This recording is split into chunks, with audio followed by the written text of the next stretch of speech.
ایوان صدر media wing 19 دسمبر 2025 صدر مملکت نے وزیر اعظم کے مشورے پر اسلام آباد ہائی کورٹ کے جج جسٹس طارق محمود جہانگیری کی ڈی نوٹیفیکیشن کی منظوری دے دی۔ صدر مملکت نے اسلام آباد ہائی کورٹ کے فیصلے کی روشنی میں جسٹس طارق محمود جہانگیری کی تقرری کو غیر قانونی قرار دیے جانے کے بعد ڈی نوٹیفیکیشن کی منظوری دی۔ اسلام آباد ہائی کورٹ نے اپنے فیصلے میں جسٹس طارق محمود جہانگیری کو تقرری کے وقت درست LLB ڈگری کا اہل نہ ہونے پر عہدہ خالی کرنے کی ہدایت کی۔ اردو میں تو یہ پڑھا ہم نے، جو انگریزی میں جاری ہوا صدر مملکت کے دستخط کے ساتھ، اس کی جو ٹاپ لائن ہے وہ بڑی دلچسپ ہے۔ Denotification of Mr Tariq Mahmood Jahangiri as جج of the Islamabad high court اسلام آباد۔ اس میں جج صاحب جو ہیں وہ جج نہیں رہے، اب وہ مسٹر طارق محمود جہانگیری بن گئے ہیں۔ وہ ایڈوکیٹ بھی نہیں رہے، وہ اپنے نام کے ساتھ ایڈوکیٹ بھی نہیں رکھ سکتے، ان کا لائسنس بھی فارغ ہو گیا، کیونکہ جس بنیاد کے اوپر وہ ایڈوکیٹ بنے تھے وہ بنیاد خام تھی، اسی بنیاد کے اوپر وہ جج ایلیویٹ ہوئے، وہ بنیاد بھی خام تھی، اور اب وہ مکمل طور پہ فارغ ہو گئے۔ میں ایکس جج ایکس ایڈوکیٹ طارق محمود جہانگیری صاحب سے کبھی نہیں ملا۔ ایک تو میری یہ بیٹ نہیں ہے، عدالتوں میں ایک دو مرتبہ جانے کا اتفاق ہوا تھا کسی کیس کی پروسیڈنگ کو دیکھنے کے لیے، تو میں نے ان کو کام کرتے دیکھا۔ ان کے جو کیسز ہیں اور اس کے اوپر جو ان کے افکار ہیں، جو ان کے مشاہدات ہیں، ان سے ہم مستفید ہوتے رہتے تھے۔ کورٹ رپورٹر سے ہم مسلسل رابطے میں رہتے ہیں، تو ہمیں بتاتے رہتے تھے کہ جج صاحب کیسے آپریٹ کرتے ہیں۔ پھر ان کے حوالے سے بڑی شاید سرخیاں بھی بنتی تھیں کہ کیسے یہ کورٹ کے اندر کیا کیا باتیں کرتے تھے، کون کون سے کیسز انہوں نے ٹیک اپ کیے، وہ کرنٹ افیئرس کا حصہ بنتے تھے۔ تو لہٰذا میرا کوئی ان کے ساتھ رابطہ نہیں ہے، اور فرینکلی مجھے کوئی غرض بھی نہیں ہے کہ جج صاحبان کیسے کام کرتے ہیں۔ ہم تو رپورٹنگ کے زمرے میں بات کرتے ہیں اور ساتھ تجزیاتی طور پر آپ کے سامنے رکھتے ہیں کہ اس فیصلے کا یہ اثر ہوگا۔ لیکن آج ہم نے سوچا کہ ہمیں کچھ دل کی بات بھی کرنی چاہیے۔ مجھے واقعتاً جہانگیری صاحب سے ہمدردی ہے، اور میرے خیال میں ان کے ساتھ ہوئی زیادتی ہے۔ اب یہ میری ایڈیٹوریل لائن ہے، اس کے اندر آپ کو رپورٹنگ کا عنصر کم ملے گا، تجزیاتی طور پہ میں بات کر رہا ہوں، میں آپ کو جسٹیفائی کرتا ہوں کہ میں کیوں یہ بات کر رہا ہوں۔ ایک تو بات یہ ہے کہ اتنے عرصے کے بعد، تمام پروسیس سے گزارنے کے بعد، اس نظام کو اب خیال آیا ہے کہ ایک جج ہے، اس کی ڈگری کے اندر مسئلہ ہے، اور پھر اس مسئلے کو ہم نے اجاگر کرنا ہے، اور اجاگر کر کے اس جج کے اجالے کو ہم نے اندھیرے میں تبدیل کر دینا ہے۔ اور نظام نے جس طریقے سے یہ کام کیا، اس تندی، تیزی، برق رفتاری کی مثال کہیں اور نہیں ملتی۔ یہ دوسرا نقطہ ہے کہ نظام کو جب یہ پتہ چل گیا، 40 سال کے بعد وہ اٹھا انگڑائیاں لیتے ہوئے، اور پھر اس نے کہا کہ یہ تو معاملات بڑے خراب ہیں، اور پھر اس نے 40 سال کی جتنی کوتاہی تھی اس کو تقریباً 2 مہینے کے اندر بند کر دیا ہے، اس تمام کوتاہی کو، اور پھر کام کر دیا وہ کام جو بہت عرصہ پہلے ہونا چاہیے تھا۔ تو ایک تو نقطہ یہ ہو گیا کہ 40 سال کے بعد جس طریقے سے یہ کام کیا گیا ہے، سوالیہ نشان اس کے اوپر ڈیولپ ہوتے ہیں۔ دوسری بات یہ کہ سیاق و سباق کے بغیر آپ کسی خبر کو، تجزیے کو بیان نہیں کر سکتے۔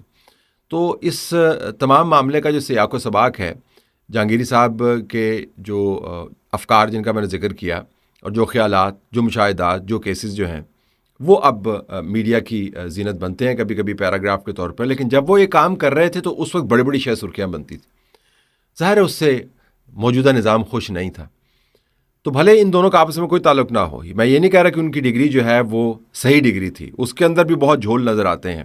اور چونکہ وہ خود جسٹیفائی نہیں کر پائے ان تمام معاملات کو، تو پھر لگتا ہے کہ دال میں کچھ کالا تھا، بلکہ ڈگری میں کچھ کالا تھا۔ لیکن معاملہ یہ نہیں ہے کہ ڈگری میں کچھ کالا تھا یا نہیں تھا، اس وقت کم از کم جب میں تجزیہ کروں، معاملہ یہ کہ سیاق و سباق اس کا یہ ہے کہ چونکہ وہ ایک خاص قسم کی لائن لے رہے تھے، اس لائن نے پھر ریڈ لائن کراس کی، اور اس کا خمیازہ ان کو بھگتنا پڑا۔ اب یہ پبلک پرسپشن ہے، یہ غلط بھی ہو سکتا ہے، اس کا معلومات سے تعلق نہیں بھی ہو سکتا، یہ ایک محض حسین اتفاق بھی ہو سکتا ہے، ان کے لیے بھیانک اتفاق اور نظام کے لیے حسین اتفاق۔ ایک ایسا جج فارغ ہو گیا ہے جو کچھ عرصہ پہلے وہ کیسز ٹیک اپ کرتا تھا اور وہ باتیں کرتا تھا جو نظام کو قابل قبول نہیں ہے، لیکن public perception is out there, آپ اس کے بارے میں کچھ نہیں کر سکتے۔ تیسری بات یہ ہے کہ جب جج صاحب، جس وجہ سے میری اب ہمدردی کا آغاز ہونے والا ہے جہاں سے تجزیاتی طور پر، جب یہ فیصلے کرتے تھے تو انہوں نے کبھی سوچا بھی نہیں ہوگا کہ ان کے ساتھ یہ والا کام ہوگا، بلکہ جب 2020-21 کے فریم ورک کے اندر ان کی ایلیویشن ہوئی تھی کورٹ میں، انہوں نے کبھی سوچا بھی نہیں ہوگا کہ آخر میں آ کے 5 سال میں ان کے ساتھ یہ ہوگا، کیونکہ اس وقت تو ایک ہی پیج تھا، اور یا آپ اس پیج پہ اوپر ہوتے تھے تو یا پھر آپ اس پیج والی کتاب کے نیچے ہوتے تھے، اور آپ کی وہی حالت ہوتی تھی کہ جو آپ بہت بھاری بھرکم کتاب کے نیچے آ جاتے ہیں تو پھر آپ کو سانس لینے کے لیے بھی مشکل ہوتی ہے۔ تو یہ پیج کے اندر جو ایک ہی صفحہ تھا اس کے اوپر موجود تھے، تو سب کچھ ٹھیک تھا۔ اس وقت بڑے فخر کے ساتھ آئے ہوں گے، خوشیاں منائی ہوں گی، مٹھائیاں بٹی ہوں گی، وکلا آئے ہوں گے، بارز نے آنر کیا ہوگا۔ آپ کو پتہ نا کہ جب جج بنتا ہے تو پھر کس قسم کی ہر طرف سے تعریف و توصیف کے کلامیں ملائے جاتے ہیں، سب کچھ ہوا ہوگا۔ کبھی ان کے ذہن میں خیال بھی نہیں آیا ہوگا کہ ان کے ساتھ یہ ہوا، کبھی انہوں نے سوچا بھی نہیں ہوگا کہ وہ ڈگری جس کے بارے میں پروسیجرلی میں نے کوئی غلطیاں کی اور جس کے اوپر رول نمبر کا بھی مسئلہ ہے، جس کے اندر میرے پہ بیان کا بھی مسئلہ ہے، وہ مسئلہ بھی کوئی میرے لیے مسئلہ ہے، کوئی میں جج ہوں اب۔ نہ ہی جج صاحب نے کبھی یہ سمجھا ہوگا جب یہ جج تھے، جب وہ فیصلے کر رہے تھے کہ میری کورٹ کے اندر سے جہاں پر لوگ سامنے آ کر سر جھکا کے آتے ہیں اور جج یوں کرتا تو آپ بیٹھ جاتے ہیں، یوں کرتا تو کھڑے ہو جاتے ہیں، یوں کرتا تو کمرے سے نکل جاتے ہیں، یوں کرتا تو آپ چپ کر جاتے ہیں، ہم نے دیکھا ہوا ہے یہ تمام جج کا دبدبا۔ تو انہوں نے سوچا بھی نہیں ہوگا کہ میں ایک سائل بن کے کورٹ کے سامنے کھڑا ہوں گا اور اس کے بعد میری ڈگری فارغ ہو جائے گی، پھر ڈی نوٹیفیکیشن میری ہو جائے گی، میرا جو لائسنس ہے لا پریکٹس کرنے کا وہ بھی فارغ ہو جائے گا، اور اتنی ہزیمت ہوگی میری، اتنی سبکی ہوگی میری، اس طرح میری پگڑی اچھالی جائے گی اور اچھالنے سے پہلے کھولی جائے گی اور پھر پیروں کے نیچے روندی جائے گی۔ کبھی سوچا بھی نہیں ہوگا انہوں نے،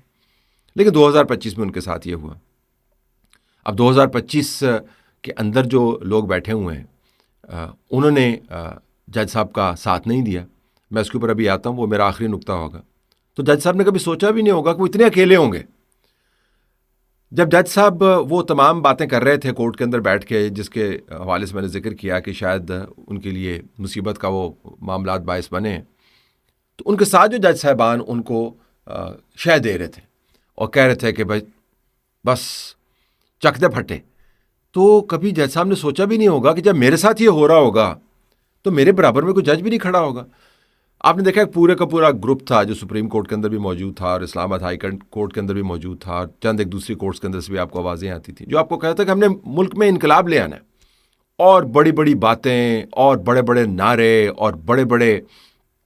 فلسفیانہ قاعدے آپ کو لکھ لکھ کے پڑھاتے ہوتے تھے۔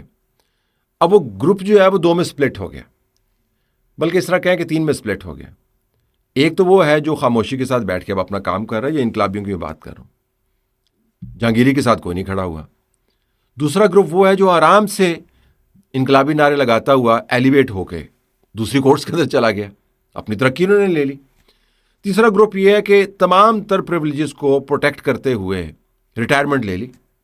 اور اب سیاسی کیریئر کا وہ کوئی آغاز کرے گا، کوئی کتابیں لکھے گا، کوئی باہر جا کر پروجیکٹس کرے گا اور باہر سے بیٹھ کے میں بھاشن دیں گے۔ ایک رہ گئے جہانگیری صاحب۔ جہانگیری صاحب اس وقت میدان میں بالکل اکیلے کھڑے، یعنی جس نے دھکا دیا تمام لوگوں کو آگے لانے کے لیے، وہ تو پیچھے سے جب آپ نے مڑ کے دیکھا تو وہ تو غائب ہو گیا، غائب ہو کے اپنے کام پہ چلا گیا، کسی اور سفر پر روانہ ہو گیا، بلکہ ایلیویٹ ہو کے کسی اور کورٹ میں چلا گیا۔ تو جہانگیری صاحب سے ہمدردی بنتی ہے کہ جس کام میں وہ پڑ گئے تھے اس کا کام کا نہ کوئی سر تھا نہ کوئی پیر تھا، جس تمتراک کے ساتھ وہ بات کیا کرتے تھے اس کی بنیاد بڑی کھوکھلی تھی، کیونکہ جب آپ کو پتہ ہو نا کہ آپ کی نیچے کی زمین جو ہے وہ تگڑی نہیں ہے، پھر آپ کو ایسی حرکتیں نہیں کرنی چاہیے جیسی ان سے کروائیں گی انہوں نے خود کی۔ نعرے لگائے گئے، انقلابی بنایا گیا، کہا گیا نظام کو پلٹا دیں گے۔ اب دیکھیں کل جو ہے نا ہم سارے چے گویرا بنے ہوئے ہوں گے، لیکن اب کچھ چے گویرا تو نہیں بنے ہوئے، اب تو آپ بغیر لائسنس کے وکیل ہیں، اور آپ کی ہر طرف ہزیمت ہو رہی ہے، ہر طرف آپ کے بارے میں باتیں ہو رہی ہیں، اور وہ لوگ جو آپ کو لائونائز کیا کرتے تھے، دستار بندیاں کیا کرتے تھے، وہ کہیں اور بیٹھے آرام سے کافی پی رہے ہیں، اور آپ ہیں کہ نوکری بھی گئی ہے، پریولیجز بھی گئے ہیں، اور پوٹینشلی اگر یہ معاملہ ایسے ہی چلتا رہا تو آپ کے خلاف مقدمہ بھی ہو سکتا ہے، آپ کو جیل بھی ہو سکتی ہے، آپ اندازہ کر سکتے ہیں کانسیکوینسز کا۔ یہ تو ہوگی ان سے ہمدردی، تو اس وجہ سے مجھے واقعتاً ان سے ہمدردی ہے۔ اب جو بات کرنے کی ہے وہ یہ کہ کیا یہ سب لوگوں پر لاگو نہیں ہونا چاہیے؟ کیا جہانگیری وہ واحد فرد ہے تمام جوڈیشل سیٹ اپ کے اندر جس کے معاملات ڈگری کے صرف نہیں، دوسرے معاملات اتنے ٹیڑھے میڑے ہیں کہ اس ٹیڑھے میڑے پن نے ان کے کیریئر کی جان لے لی؟ اگر ایسا نہیں ہے تو پھر دوسروں کے ساتھ ہمدردی ہم کیوں کر رہے ہیں، نظام ہمدردی کیوں کر رہا ہے؟ دوسروں کے ساتھ آپ اس بے دردی کے ساتھ ٹریٹمنٹ کیوں نہیں کر رہے؟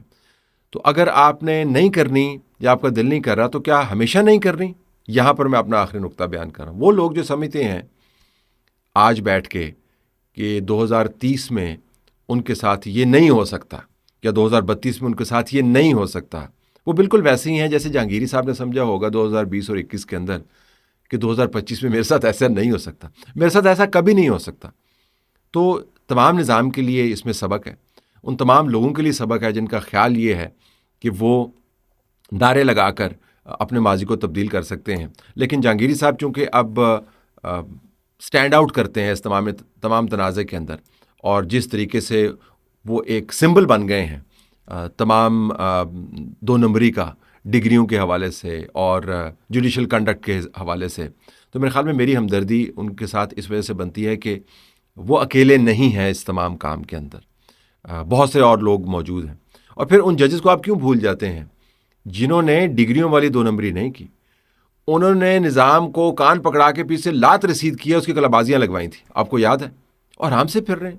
لاہور جم خانہ کے اندر بیٹھے ہوتے ہیں، باہر شاپنگ کر رہے ہوتے ہیں، اپنی فیملی کے ساتھ گھوم رہے ہوتے ہیں، شادیوں کے اندر جا رہے ہیں، دوستوں کے ساتھ محافل میں بیٹھے ہوئے ہیں اور ٹکے ہوئے ہیں۔ نظام کو بدترین بحران میں مبتلا کرنے والے جو لوگ ہیں وہ آرام سے زندگی گزار رہے ہیں، اور ان کے مینٹورز بھی آرام سے زندگی گزار رہے ہیں، وہ بھی گولف ہی کھیل رہے ہیں، روزانہ یہاں نہ کھیل رہے ہوں، اچھے گولف کورسز کے اندر کھیل رہے ہوں، لیکن وہ گولف ہی کھیل رہے ہیں۔ جہانگیری جو ہے وہ بیچارہ اب در بدر بھٹکتا پھر رہا ہے۔ تو جہانگیری بیچارہ ایک جسٹس جہانگیری سے یہ کتنا بڑا فال ہے، کتنی بڑی تنزلی ہے، لیکن چونکہ صرف ایک شخص کو ہم نے ٹارگٹ کر لیا ہے، اس وجہ سے ہماری ہمدردیاں ان کے ساتھ ہیں۔ اس تمام معاملے کے اندر جو ہم نے دیکھا ہے، جو سبق ہے وہ یہ ہے کہ وہ تمام لوگ جو سمجھتے ہیں کہ جہانگیری کے ساتھ ہی صرف یہ ہوا ہے، وہ خام خیالی میں ہیں۔ جہانگیری نے جس طرح کبھی نہیں یہ سوچا تھا کہ اس کے ساتھ یہ ہوگا، 2020-21 کی بات کر رہا ہوں، اس طرح یہ جو لوگ اس وقت سوچ رہے ہیں کہ ہمارے ساتھ ایسا نہیں ہوگا، تو وہ بالکل احمقوں کی جنت میں رہتے ہیں، بالخصوص اگر ان کے معاملات ان ویلڈ ڈگری سے زیادہ گھمبیر ہوں۔